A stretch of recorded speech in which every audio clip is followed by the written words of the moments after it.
السلام علیکم، میں ہوں حبیب اکرم اور آپ دیکھ رہے ہیں پروگرام نقطہ نظر۔ مجیب الرحمان شامی صاحب ہمارے ساتھ موجود ہیں اور آج شامی صاحب کے ساتھ جن موضوعات پر ہو رہی ہے گفتگو، پہلے ڈال لیتے ایک نظر ان پر۔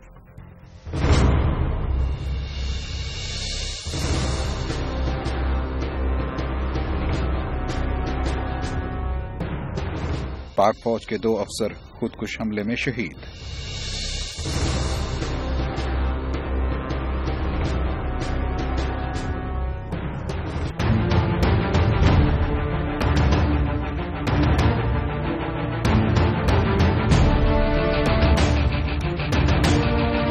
بجٹ سے مہنگائی نہیں ہوگی بلکہ سرمایہ کاری بڑھے گی، وزیر اعظم کی یقین دہانی۔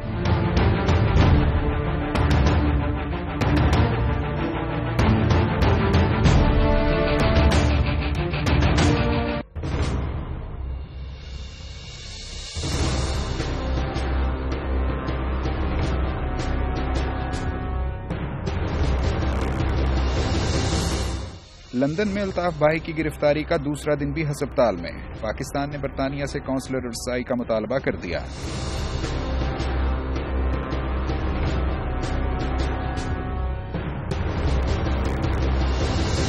آج راول پنڈی میں ایک حساس ادارے کی گاڑی پر حملہ ہوا، خودکش شامی صاحب اور 2 لیفٹیننٹ کرنلز اس میں شہید ہو گئے۔ لیفٹیننٹ کرنل زاہد شاہ جی اور لیفٹیننٹ کرنل ارشد جی بالکل۔ یہ دونوں حضرات جو ہیں اپنی گاڑی میں جا رہے تھے کہ فقیروں کے ایک ہجوم کی زد میں آئے اور ایک فقیر کے بھیس میں دہشت گرد جو تھا جی اس نے دھماکہ کر کے ان کو شہید کر دیا۔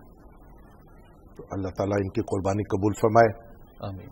اور ایک بڑا افسردہ کر دینے والا اور دکھ دینے والا واقعہ تھا، لیکن بہرحال پاکستانی فوج جو ہے وہ بہادری کی اور شجاعت کی اور شہادت کی ایک عظیم الشان تاریخ رکھتی ہے، روایت رکھتی ہے۔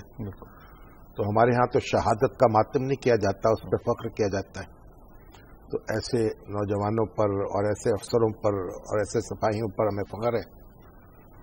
اور آج ان کی جو نماز جنازہ ادا کی گئی اس میں وزیر اعظم بھی شریک تھے، وزیر دفاع بھی شریک تھے، اور پوری قوم نے اس صدمے کو محسوس کیا ہے۔ اللہ تعالیٰ ان کی مغفرت کرے۔ اور دیکھیں، پاک فوج جو ہے اس وقت ہمارے اندرونی دشمن جو ہیں اندر ہمارے گھسے ہوئے جی ان سے نبرد آزما ہو رہی ہے۔ بالکل۔ ایسے میں تو ضرورت اس بات کی ہے کہ فوج اور عوام کے درمیان ایک تعلق کو مضبوط کیا جائے۔ اور یہ جیو کا اور جنگ کا معاملہ ہے، اس کے حوالے سے جو وزارت دفاع نے شکایت بھجوائی پیمرا کو، اور DGISI کی کوریج کے حوالے سے شکایات پیدا ہوئی، اور اس کے نتیجے میں جیو اور جنگ جو ہیں ان کو کوئی پیمرا سے شکایات ہیں، تو میں دیکھتا ہوں کہ ان کے بعض غیر ذمہ دار افراد جو ہیں اور کارکن جو ہیں افواج پاکستان کے بارے میں اور پاکستان کے حساس اداروں کے بارے میں انتہائی نامناسب طریقے سے اظہار خیال کر رہے ہیں، اور ہمارے ماضی کے بعض ایسے واقعات جو فوج کی براہ راست ذمہ داری بھی نہیں تھے ان کا حوالہ دے کر ایک تانے دے رہے ہیں اور ایک مہم چلا رہے ہیں۔ تو میری گزارش ہوگی جنگ کی اور جیو کی انتظامیہ سے کہ فوری طور پر اس صورتحال کا تدارک کریں، ٹھیک، اور اپنے طور پر اس مہم کو بند کر دیں۔ ٹھیک، باقی تو ہم سب ان کے ساتھ ہیں بالکل اس معاملے میں کہ ان کے خلاف کوئی ناروا کارروائی نہ ہونے پائے، جو اقدام ہو قانون کے مطابق ہو، اور یہ کہ جو ان کی معذرت ہے اس کو قبول کیا جائے۔ یہ ساری باتیں جی ہم لوگ ان کے حق میں آواز اٹھاتے ہیں، ٹھیک، لیکن ہمیں وہ ایسی صورتحال میں نہ الجھائیں کہ خود ہماری آواز ہمارے حلق میں بند ہو جائے ٹھیک، اور ہم ان کے حق میں آواز بلند نہ کر سکیں۔ یہ فوج اور کسی ادارے کا تصادم نہیں ہے، نہ بننا چاہیے، اور فوج ہم سب کی ہے اور ہم سب کو اس کا احترام کرنا ہے۔ تو یہ بھی ایک تقاضا ہے شہیدوں کے خون کا، اور اس کو بھی ملحوظ خاطر رکھنا ہم سب کی ذمہ داری ہے۔ میڈیا کی آزادی اور وقار بھی ہمیں عزیز ہے، لیکن پاکستان اور اس کے محافظ جو ہیں ان کا جو وقار ہے وہ عزیز تر ہے۔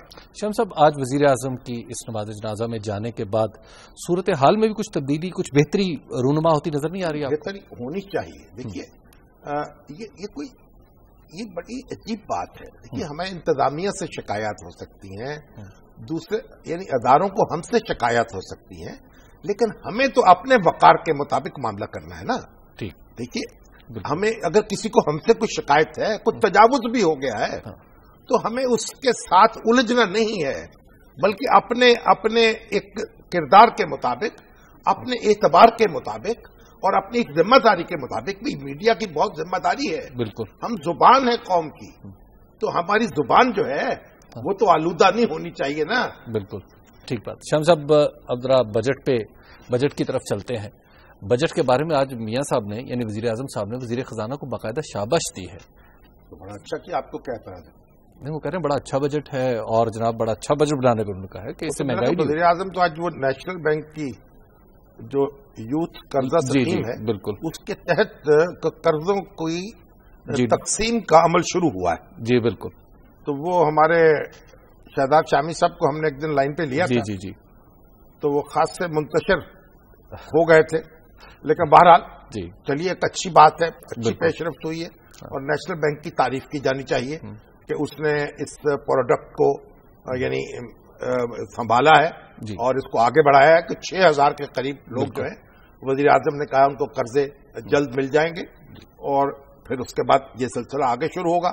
دیکھیے چھوٹے قرضے نوجوانوں کو دینا اور ان کو اپنا سیلف امپلائمنٹ جو ہے اس کی طرف راغب کرنا ایک بڑی قومی خدمت ہے، اور وزیر اعظم نے اس طرف توجہ کی ہے تو اس کی داد دی جانی چاہیے۔ اب بات یہ ہے کہ وزیر اعظم جہاں جاتے ہیں اردو میں خطاب کرتے ہیں، اور نیشنل بینک کے صدر جو ہیں وہ انگریزی میں خطاب کر رہے تھے۔ تو پچھلی بار ایک تقریب ہوئی تھی، اس میں بھی انہوں نے انگریزی میں خطاب کیا۔ اچھا، تو پھر وزیر اعظم نے آج تو ان کو ٹوک دیا کہ بھئی آئندہ سے آپ ذرا اردو کا استعمال کیجیے۔ یہ ہماری جو سرکاری ایک تو پروٹوکول کا بھی تقاضا ہے، جہاں وزیر اعظم اردو بول رہے ہوں وہاں کسی کو انگریزی نہیں بولنی چاہیے۔ دوسری بات یہ کہ جب ہم اپنے لوگوں سے مخاطب ہو رہے ہیں تو پھر ہمیں انہی کی زبان میں بات کرنی چاہیے نا۔ بالکل، اگر آپ بین الاقوامی کسی فورم میں ہیں یا بین الاقوامی آڈینس ہے آپ کے سامنے، پھر تو ایک بات اور ہے، اپنے لوگوں کے ساتھ اپنی زبان میں بات کرنا یہ لازم ہونا چاہیے۔ سرکاری افسران جو ہیں وہ بھی تھوڑی بہت اردو سیکھ لیں۔ ویسے کہتے ہیں انگریزی بھی نہیں آتی انہیں۔ نہیں، میں اب یہ تو دیکھیں نا، ہمیں کوئی ان سے مخاصمت نہیں ہے، اور نہ ہم نے کوئی ان پہ فکر تو نہیں چست کرنا نا۔ تو وہ ایک بڑے قابل احترام ہے، بالکل صدر ہے ایک بینک کے، تو اس لیے نہیں، میں سرکاری افسروں کی سرکاری مجموعی طور پر مجموعی طور پر بات آپ کی درست ہے۔ مجھے اکثر جو خط آتے ہیں نا تو اس میں جس ایڈیٹر لکھا ہوتا ہے AUDITOR، حتیٰ کہ سرگودا یونیورسٹی سے ایک مجھے جناب بال پوائنٹ بھجوائے ہمارے ڈاکٹر حسین پراچا صاحب نے، جو وہاں کے محکمہ تعلقات عامہ جو ہے اس کے بھی ذمہ دار ہیں، تو اس کے اوپر لکھا ہوتا ہے چیف ایڈیٹر، چیف آڈیٹر، یعنی اگر میں نے کہا یونیورسٹی سے یہ لیٹر آ رہا ہے تو اللہ رحم کرے باقیوں کا کیا حال ہوگا۔ شام صاحب، بجٹ پہ بات پھر آگے بڑھائیں گے، پہلے ایک بریک لے لیتے ہیں، آپ دیکھتے رہیے نقطہ نظر۔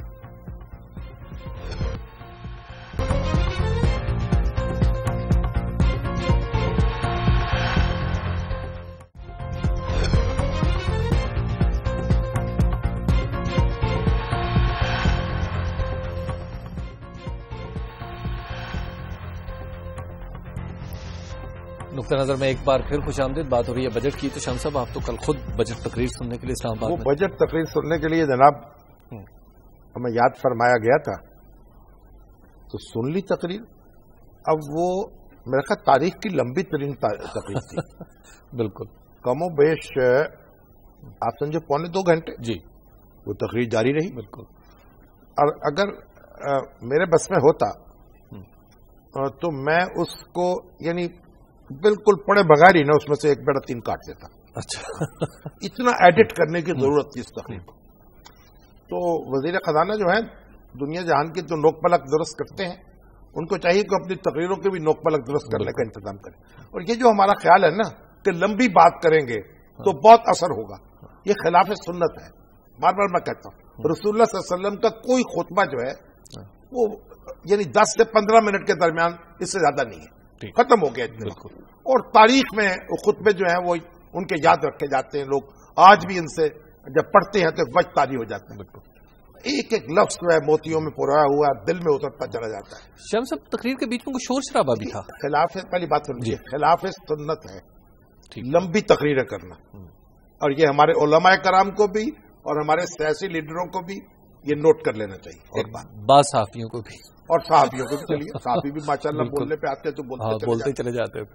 اچھا اب دوسری بات یہ بتاؤں آپ کو، آپ نے کہا شور شرابہ، جی شور شرابہ وہ اصل میں جب انہوں نے پرائیویٹائزیشن کی بات کی نا کہ وہ کریں گے تو جمشید دستی صاحب جو تھے وہ انہوں نے نعرہ مستانہ ایک بلند کیا تھا، لیکن اسپیکر نے پھر ان کا مکو ٹھپ دیا، وہ بولے نہیں جاتا. وہ ویسے بھی کوئی وہاں کوئی مخالفانہ صورتحال نہیں تھی. اچھا اپوزیشن نے تھوڑا بہت نو کیا ہو، ایسی بات نہیں. اچھا آج دیکھیے جب سے بجٹ پیش ہونے لگا ہے جی، اور مجھے جہاں تک یاد ہے بجٹ پیش ہوتا ہے اس کے اگلے دن یعنی وزیر خزانہ کی پوسٹ بجٹ پریس کانفرنس ہوتی 11 بجے جی، اور وہ لنچ پہ ختم ہو جاتی ہے. ایسا ہی ہوتا.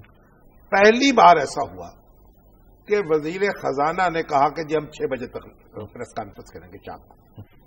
اب اکثر لوگ جو آئے ہوئے تھے، ایڈیٹرز تھے، جرنلسٹ تھے، وہ واپس چلے گئے کیونکہ انہیں واپس جانا تھا. اتنا وقت ذرا بہت کم لوگوں کے پاس ہوتا ہے کہ جائیں تو پھر واپس آنے کا نام نہ لے. اور جو ٹھہرے انہوں نے بھی ملکی خزانے کو صدمہ پہنچایا، کیونکہ آپ دیکھیے کتنے ہزاروں روپے ضائع ہو گئے اس بات پر. اور ابھی ہمارے رؤف کلاسر صاحب بتا رہے تھے نا کہ 24 لاکھ کے کتے خریدے گئے. بالکل. تو میں نے کہا بھی اگر وزیر خزانہ 11 بجے پریس کانفرنس کر لیتے تو ایک کتا اور خریدا جا سکتا ہے اتنے پیسوں سے، کیونکہ 6 خریدے گئے، 7واں خریدا جا سکتا ہے. وہ وزارت خزانہ کی بھی چوکیداری کر سکتے. بالکل. شام صاحب بجٹ آپ کے خیال میں کیسا رہا؟ بجٹ تو اب دیکھیے ایک بجٹ تو ایسا ہے کہ بات چیزیں تو اچھی ہے، تنخواہ لوگوں کی بڑھ گئی، کم از کم اجرت جو ہے، اور کچھ اقدامات وزیر خزانہ نے کیے ہیں. اس میں کچھ ریونیو جو ہے وہ بھی بڑھا ہے. 128 ارب روپے تو وہ اپنے نئے اقدامات سے وہ کریں گے، اس سسٹم کے اندر ہی رہتے ہیں ایڈجسٹمنٹ کے ساتھ، سبسڈی ختم کر کے اور دوسری چیزیں. اور 304 ارب روپے جو ہیں وہ دوسرے جنریٹ کریں گے ٹیکسوں کے علاوہ. تو اب بات یہ ہے کہ بجٹ تو ہمارا جی وہ کہتے ہیں گنجی کیا نہائے گی کیا نچوڑے گی. ہمارے ساتھ عمر شامی ہے موجود، ان سے ذرا بات کرتے ہیں بجٹ کے حوالے سے. زیادہ ان کی نظر زیادہ گہری ہے. جی جی السلام علیکم عمر. السلام علیکم جی جناب عمر صاحب، یہ بجٹ کیسا لگا آپ کو؟ دیکھیے شامی صاحب، اصل بات یہ ہے کہ یہ بات تو ہمارے ذہن میں رکھنی چاہیے کہ پاکستان کئی سال سے IMF کے اقتصادی پروگرام کو فالو کر رہا ہے، اور کیونکہ آپ نے ان سے قرض لیا ہوا ہے اس لیے کچھ کمٹمنٹ بھی کر رکھی ہیں. تو میں سمجھتا ہوں حکومتوں کے پاس بجٹ بنانے میں بہت زیادہ انقلابی اقدامات کرنے کی طاقت یا فسکل اسپیس موجود نہیں ہے. اور جو ہے انہی پیرامیٹرز کے اندر رہتے ہوئے حکومتیں کوشش کر رہی ہیں کہ بجٹ کو بہتر سے بہتر بنایا جا سکے. مثلا یہ بجٹ خسارے میں کمی کے ٹارگیٹ، یہ جو ہے سبسڈیز اور ایگزمپشن اس کے بھی آپ نے بات بھی کی، ان کا بتدریج خاتمہ، ٹیکس ریفارم، ٹارگیٹ سبسڈیز کی طرف سفر، افراط زر میں کمی وغیرہ، یہ سارے اسی پروگرام کا حصہ ہے. تو اس تناظر میں تو مجھے لگتا ہے کہ حکومت نے حتی الامکان کوشش کی ہے تو ان پیرامیٹرز کے اندر رہتے ہوئے کچھ ریسورس موبلائزیشن وہ کریں. Umar what is the best thing about the budget? Best thing تو یہ مجھے نظر آتی ہے کہ دیکھیے ایک تو انفراسٹرکچر ڈیولپمنٹ جو ہے اس کے اوپر گورنمنٹ نے کچھ فوکس کیا ہے. ایک خیال اکانومسٹ کے اندر یہ ہوتا ہے کہ بھئی اگر جو پبلک اسپینڈنگ ہے، جب اکانومی جو ہے اس کو گروتھ کی ضرورت ہو تو پبلک اسپینڈنگ بڑھانے سے اکنامک گروتھ جو ہے اس کو جنم دیا جا سکتا ہے. دوسری بات یہ کہ حکومت نے کچھ انڈسٹری کے لیے مراعات بھی کچھ دی ہیں، کچھ نئے ٹیکسز بہت زیادہ نہیں لگے، اور جو ہے کچھ جو ہے ریسورس موبلائزیشن اس حوالے سے کرنے کی کوشش، اس کا بھی آپ نے ذکر بھی کیا ہے، کچھ سبسڈیز اور ایگزمپشن جو ان کو ختم کرنے کی بات کی ہے. عمر یہ اوور آل نہیں، ٹیکس ریفارمز کے لیے بھی تو کمیشن قائم کرنے کی بات کہی گئی نا. میں یہی کہہ رہا ہوں یہ اکنامکس کے طالب علم کے طور پہ اصل میں جو سب سے زیادہ کمی مجھے محسوس ہوتی ہے بجٹ کے اندر، وہ 2 کمیاں مجھے محسوس ہوتی ہیں. محسوس ہوتی ہے کہ جو ریسورس موبلائزیشن ہے اس کے لیے جتنی براڈ بیسڈ ٹیکس ریفارم کرنے کی ضرورت تھی گورنمنٹ کو، میرے خیال گورنمنٹ نے وہ قدم نہیں اٹھایا.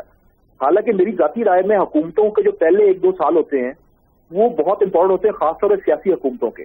اور ان کے اندر وہ اس پوزیشن میں ہوتی ہے کہ بولڈ اقدامات کر کے انپاپولر فیصلے بھی کر لیں، جن کے بعد میں اگر اثرات الیکشن سے پہلے سامنے آ جائیں تو شاید ان فیصلوں کی وجہ سے ان کی پرفارمنس بہت بہتر ہو جائے. تو اس بجٹ کے اندر بھی ہم نے یہ دیکھا ہے. اب مسئلہ آپ دیکھیں لاسٹ بجٹ سے اس بجٹ کے اندر تقریباً اب 600 ارب روپے کے ٹیکسز کا ہدف زیادہ رکھا گیا ہے. لاسٹ ایئر ٹیکسز 200 ارب روپے شارٹ ہو گئے تھے ٹارگیٹ سے جو ہے. تو یہ بہت ان کو 400 بہت مبالغہ آمیز ٹارگیٹ نہیں ہے. ہاں میں آپ کو یہ کہہ رہا کہ آپ یہ دیکھیں اس کے اندر گورنمنٹ نے جو ہے ایک چیز تو یہ رکھی ہے کہ 125 ارب کے قریب جو ہے وہ حاصل کریں گے سبسڈیز ایگزمپشن کو ختم کر کے. کچھ انہوں نے گیس سرچارج کی بات کی ہے، کچھ بات کی ڈائریکٹ ٹیکسیشن بڑھائیں گے. لیکن اصل چیز یہ ہے کہ اس سے نظر مجھے یہ آتا ہے کہ شاید یہ ٹارگیٹ گورنمنٹ اچیو نہ کر سکے جو اقدامات ابھی تک ہمارے سامنے آئے ہیں. جس طرح کی ٹیکس ریفارمز کی ضرورت تھی ہمیں، مثلا مثال کے طور پہ بریک کا وقت آ گیا. بریک کے بعد ہم گفتگو پھر دوبارہ یہیں سے آگے بڑھاتے ہیں. آپ دیکھتے رہیے نقطہ نظر.